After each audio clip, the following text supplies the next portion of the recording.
হলুদ মরিচ দিয়ে আগে ডিমটাকে ভালো করে ভেজে নিব। কড়কড়া করে ভেজে নেওয়ার পরে তারপর এটাকে মশলা কষিয়ে সেই মশলাতে রান্না করব। আগে এভাবে ভালো করে হলুদ আর লবণ যাতে ভিতরে যায় চুলাটা কমিয়ে আস্তে আস্তে ভেজে নিচ্ছি।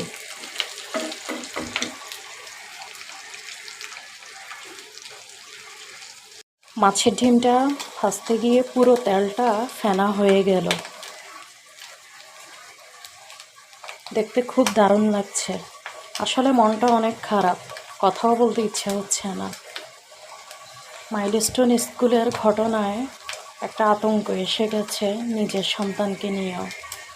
আর সেই ফুলের মতো বাচ্চাগুলোর ঝরে যাওয়া প্রাণের কথা বারবার মনে পড়ছে আর মনটা খারাপ হয়ে যাচ্ছে।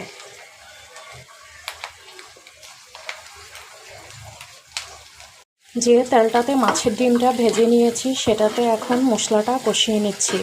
আগে পেঁয়াজটাকে একটু লাল করে ভেজে নিব, তারপর এখানে আদা রসুন জিরা বাটা সব কিছু দিয়ে কষিয়ে মাছের ডিমটা দিয়ে কষাবো। এরপর পরিমাণ মতো ঝোল দিব।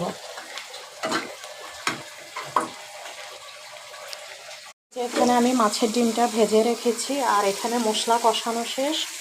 এখন মাছের ডিমটা দিয়ে আরও অনেকক্ষণ কষাবো।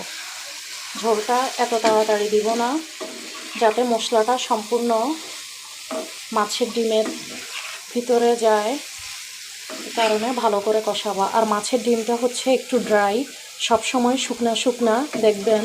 মাছের ডিমটা যখন আমরা ভাজি করি আরও ড্রাই হয়ে যায়, এটাতে সহজে মশলা যেতে চায় না বা পানি যেতে চায় না। আর এটাতে পরিমাণে তেলও বেশি লাগে, যখন ঝোল দিতে যাই তখন পানির পরিমাণটাও বেশি লাগে। তো এই জন্য আমি যাতে এটা ভিতরে কাঁচা কাঁচা না থাকে, ড্রাই না থাকে, এটাকে আগে এভাবে মশলা দিয়ে ভালো করে ভেজে নিব।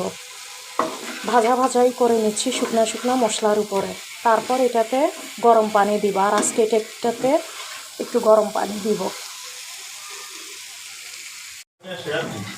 ভিডিও তো বেশি